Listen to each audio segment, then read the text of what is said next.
प्यारे दोस्तों, welcome to my channel Verma study 2020 book लाना। मैं यूपी बोर्ड के क्लास 11th के छात्राओं के लिए ज्योग्राफी सब्जेक्ट को हिंदी माध्यम से मैं फुल कोर्स कराऊंगा। यदि आप फुल कोर्स करना चाहते हैं तो मेरे चैनल को सब्सक्राइब कीजिए और बेल आइकन को प्रेस करना ना भूलें, ताकि जो भी वीडियो मैं अपलोड करूं उसका नोटिफिकेशन आपको सबसे पहले मिल सके। प्यारे बच्चों, भौतिक भूगोल के मूल सिद्धांत में चैप्टर 8 आज शुरू होगा। पार्ट 1 है वायुमंडल का संगठन तथा संरचना। इस पाठ में दो चीज पढ़ना है, वायुमंडल का संगठन पढ़ना है और वायुमंडल की संरचना पढ़ना है। तो इस वीडियो में संगठन के बारे में हम लोग पढ़ेंगे। सबसे पहले पढ़ने से पहले हम लोग ये जाने कि वायुमंडल किसे कहते हैं। देखिए, वायुमंडल को अगर तोड़े तो दो शब्दों से मिलकर बना है वायु प्लस मंडल। वायु का मतलब होता है हवा, मंडल का मतलब है घेरा, आवरण। इसका मतलब हुआ कि पृथ्वी के चारों ओर, ये तो क्लियर हो रहा है, पृथ्वी के चारों ओर फैली हुई गैस मिश्रित वायु। हवा जो है कई गैसों का मिश्रण है जो पृथ्वी के चारों ओर फैली हुई है कि विशाल आवरण को वायुमंडल कहा जाता है। अगर इसको हम देखें, जैसे मान लीजिए कि ये पृथ्वी है और इसके चारों ओर हवा, मिश्रित हवा है, इसके चारों ओर मिश्रित हवा है। पृथ्वी के चारों ओर ये लिपटा हुआ है। क्यों लिपटा हुआ है? पृथ्वी के गुरुत्वीय बल के कारण। इतना ही नहीं, पृथ्वी के साथ साथ वायुमंडल भी घूमता है। तो हम दूसरे रूप में कह सकते हैं कि वायुमंडल पृथ्वी का अभिन्न अंग है। गुरुत्वीय बल के कारण वायुमंडल जो है पृथ्वी के चारों ओर लिपटा रहता है और पृथ्वी के साथ साथ घूमता है। इसलिए हम कहते हैं कि वायुमंडल पृथ्वी का अभिन्न अंग है। इसका न तो कोई रंग है, न स्वाद है, न गंध है, लेकिन इसकी उपस्थिति का पता कैसे चलता है? जब हवा बहती है तब चलता है, या इसके विभिन्न तत्वों द्वारा इसका अनुभव किया जाता है। फ्रिंच एम्प्टीवार्था के शब्दों में परिभाषा है, वायुमंडल विभिन्न गैसों का आवरण है। अभी आपने देखा कि वायुमंडल विभिन्न गैसों का, विभिन्न गैसों में nitrogen, oxygen, argon, carbon dioxide इत्यादि है। आवरण का मतलब खोल, कवर, घेरा, जो धरातल से सैकड़ों मील की ऊंचाई तक विस्तृत है तथा पृथ्वी का अभिन्न अंग है। अभिन्न अंग का भी हमने अर्थ बताया कि यह वायुमंडल के साथ चिपटा रहता है, लिपटा रहता है और पृथ्वी के साथ घूमता रहता है। यहाँ हमने लिखा है बॉक्स में, पृथ्वी की सतह से 32 किलोमीटर की ऊंचाई तक के एरिया में वायुमंडल का 99% भाग आ जाता है तो 1000 किलोमीटर से ऊंचाई ज़्यादा है वायुमंडल का, लेकिन 32 किलोमीटर में ही 99% वायुमंडल का एरिया आ जाता है। पृथ्वी की सतह से बात हो रही है। अब आते हैं वायुमंडल का संगठन या बनावट। देखिए, वायुमंडल में 3 चीज़ें होती हैं, गैसें, जलवाष्प और धूलकण। गैसें यहाँ लिखा है नाइट्रोजन 78.8%, ऑक्सीजन 20.95%, आर्गन जिसका संकेत AR है 0.93%, कार्बन डाइऑक्साइड जिसको CO2 कहते हैं 0.036%, नियान Ne संकेत है इसका 0.002%, हीलियम He 0.005%, क्रिप्टो जिसको क्रिप्टान भी कहते हैं 0.001%, जेनन जिसे जिनान भी कहते हैं 0.00009 और हाइड्रोजन 0.00005। देखिए, इतने गैसें हैं, उनकी परसेंटेज मात्रा लिखा गया है, लेकिन ये याद करना कठिन है, इसलिए हमने बॉक्स में लिख दिया है। इसको आप याद करें, भूलेगा भी नहीं।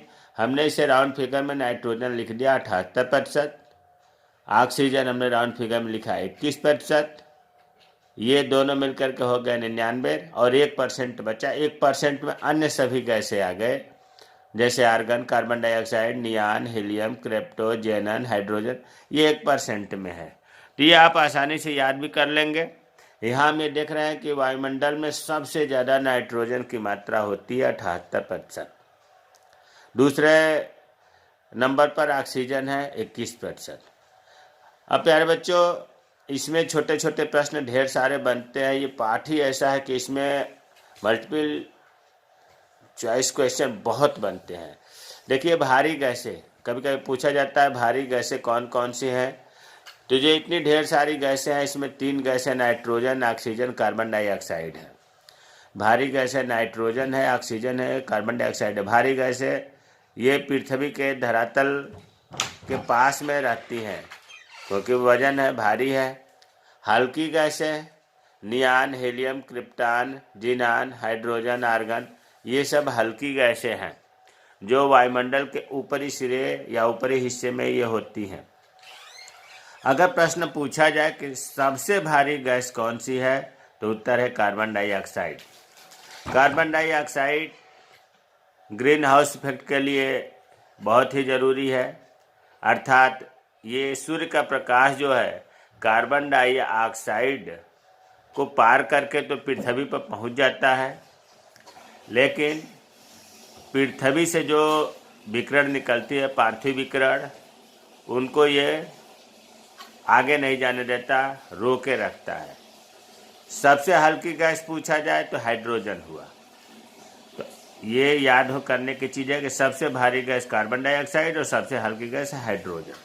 कभी कभी इसी क्वेश्चन को घुमा दिया जाता है कि अस्थायी गैसें कौन कौन सी हैं।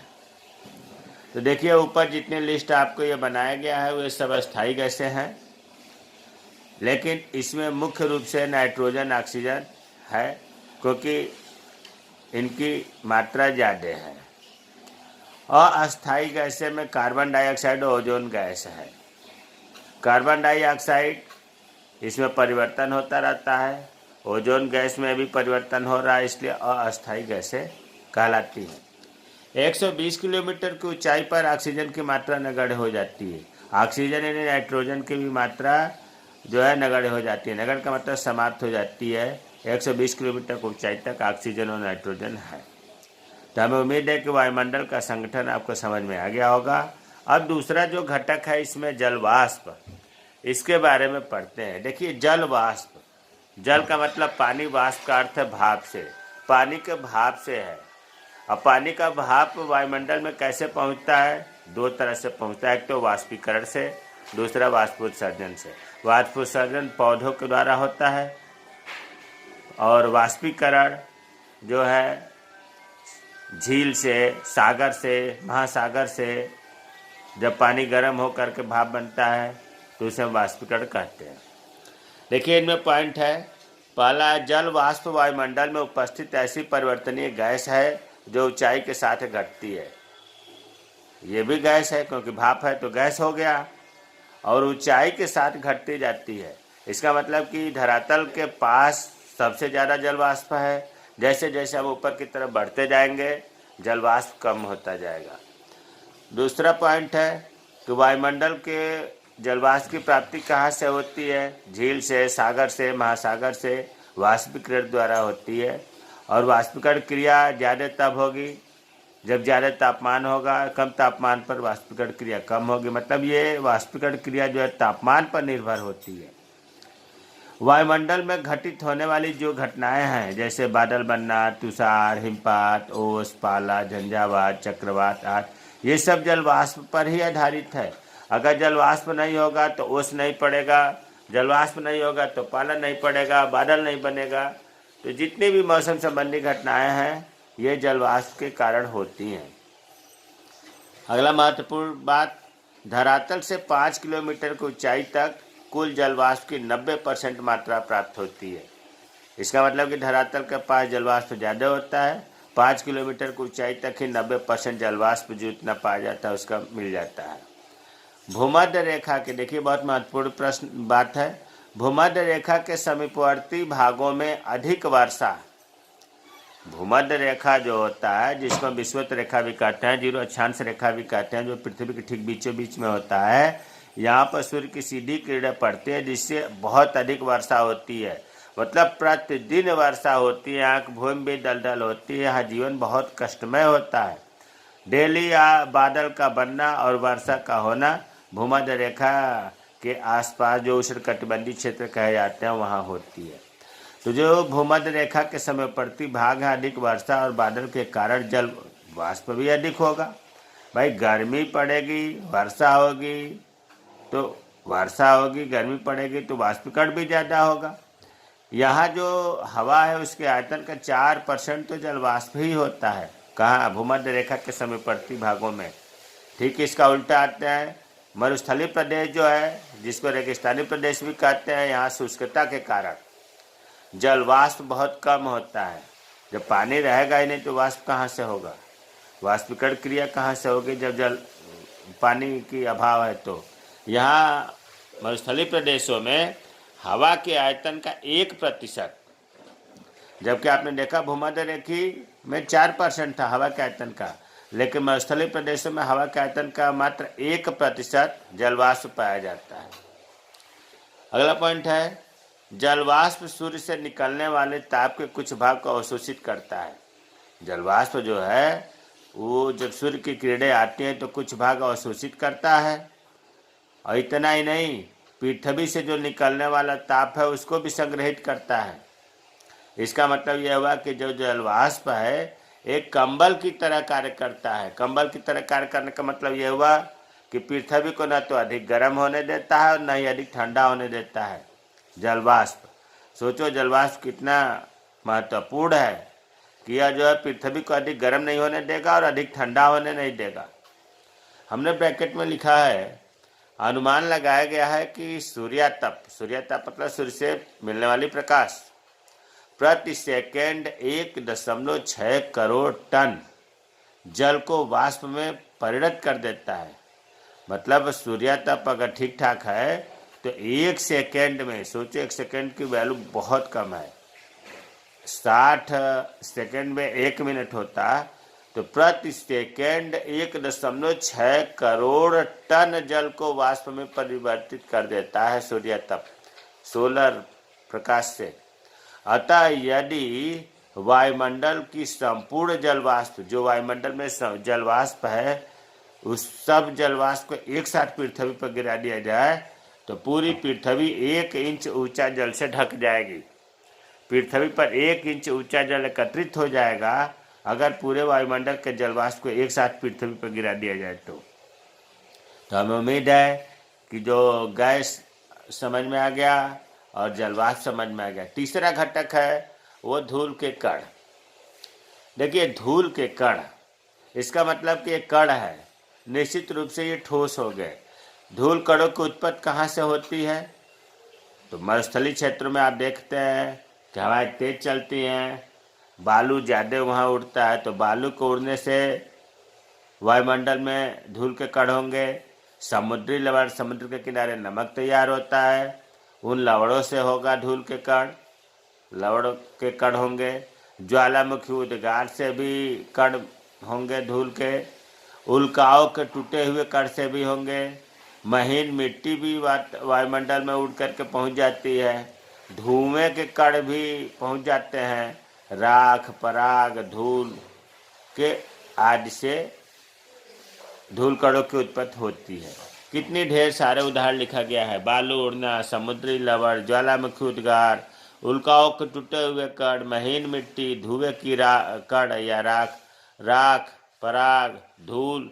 ये क्या होता है? ये इन सब जो कण जिनको हम धूल कण कहते हैं वायुमंडल में मिलता है। धूल कण भी कम महत्वपूर्ण नहीं है, ये वजन होता है, भार होता है इसमें, इसलिए वायुमंडल के निचले भागों में ये ज़्यादा पाए जाते हैं। और धूल और नमक के जो कण हैं वो अर्ताग्राही होते हैं। अर्ताग्राही का मतलब होता है कि अपने चारों ओर जल को चिपका लेना। तो धूल और नमक के कण अर्ताग्राही होते हैं, जिसके चारों ओर जलवाष्प संघनित होकर कुहरे और मेघों का निर्माण करते हैं। कुहरे और मेघों का, कुहरा और बादल का निर्माण होने में धूल कण बहुत अहम भूमिका निभाते हैं। सूर्यातप के अवशोषण, जो प्रकाश की सूर्य की किरणें हैं, इनका अवशोषण करने में, परावर्तन करने में, प्रकीर्णन करने में धूल कणों का विशेष हाथ रहता है। तो धूल कण भी अपने आप में बहुत महत्वपूर्ण है। आप देख रहे हैं कि कोहरा और बादल के निर्माण में हेल्प करते हैं, सूर्य की किरणों का अवशोषण, परावर्तन और प्रकीर्णन करने में हेल्प करते हैं, तो ये भी महत्वपूर्ण है। अब कुछ पॉइंट हमने ब्रैकेट में लिखा है कि देखिए, वायुमंडल में बहुत सूक्ष्म ठोस कण उपस्थित होते हैं। छोटे छोटे सूक्ष्म होंगे, ठोस भी होंगे, लेकिन हम आँख से देख नहीं पाते हैं। तो ऐसे सूक्ष्म ठोस कण जो वायुमंडल में उपस्थित रहते हैं और आँख से हम देख नहीं पाते, तो इसे कहा जाता है एरोसोल। एरोसोल के कारण ही सूर्योदय, सूर्यास्त, इंद्रधनुष आदि प्रमुख दृश्यों में विभिन्न रंग दिखाई देता है। अगर ये एरोसोल ना हो, ये सूक्ष्म कण उपस्थित ना हो, तो सूर्योदय के समय लालिमा, सूर्यास्त के समय लालिमा, इंद्रधनुष में 7 रंगों की दिखावा ये नहीं दिखेगा। एरोसोल के कारण ही ये रंगीन दिखता है। अब बात आती है कि जो एरोसोल में सूक्ष्म ठोस कण हैं, उसमें ठोस कण कौन से हैं, क्या है ये? तो देखिए, एरोसोल्स में जल के कण हो सकते हैं, कार्बन डाइऑक्साइड हो सकता है, ओजोन हो सकता है, जिनान, क्रिप्टान, नियान, आर्गन। बड़े ठोस कण सम्मिलित रूप से इन ठोस को मतलब कणों को मिला दिया जाए तो यही एरोसोल्स कहलाता है। इन्हीं सूक्ष्म ठोस कणों की उपस्थिति से ही एरोसोल का निर्माण होता है और एरोसोल के कारण ही सूर्योदय, सूर्यास्त, धनुष में विभिन्न रंग दिखाई देते हैं। तो मुझे उम्मीद है कि वायुमंडल का संगठन समझ में आ गया होगा। संगठन में 3 बातें आपको पढ़ना है: गैसें, जल वाष्प और धूल कण। इन तीनों के बारे में मैंने विस्तृत से बताया है। अगर कोई चीज़ समझ में नहीं आया तो कमेंट करें, मैं रिप्लाई करूँगा। मेरे चैनल को सब्सक्राइब कीजिए। जय हिंद, जय भारत।